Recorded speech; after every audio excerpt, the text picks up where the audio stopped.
Kulangattukuzhi saint George Yakobaya സുറിയാനി പള്ളിയിലെ സുവിശേഷ യോഗത്തിനും ഓർമ്മ പെരുന്നാളിനും കൊടിയേറി.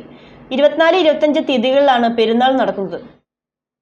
കുളങ്ങാട്ടുകുഴി സെന്റ് ജോർജ് യാക്കോബായ സുറിയാനി പള്ളിയിലെ സുവിശേഷ യോഗത്തിനും മാർ ഗീവർഗീസ് സഹദായുടെ ഓർമ്മ പെരുന്നാളിനും കൊടിയേറി. വികാരി ഫാദർ ഏബിൾ ജോർജ് പൊക്കത്തായിൽ കൊടിയേറ്റ് കർമ്മം നിർവഹിച്ചു.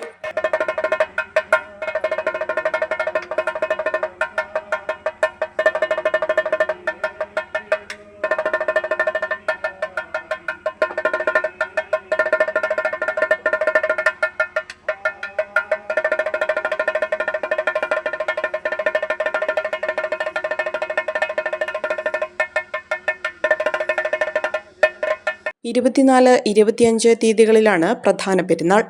കൊടിയേറ്റ് ദിനത്തിൽ സന്ധ്യാപ്രാർത്ഥനയ്ക്ക് ശേഷം ആരംഭിച്ച സുവിശേഷത്തിൽ ഫാദർ പൗലോസ് പള്ളത്തുകുടി സന്ദേശം നൽകി. ബുധൻ, വ്യാഴം ദിവസങ്ങളിൽ വൈകിട്ട് സന്ധ്യാപ്രാർത്ഥന, സുവിശേഷ ഗാനാലാപനം, പ്രസംഗം എന്നിവയുണ്ടാകും. Mobiles, PO junction, Muvattupuzha.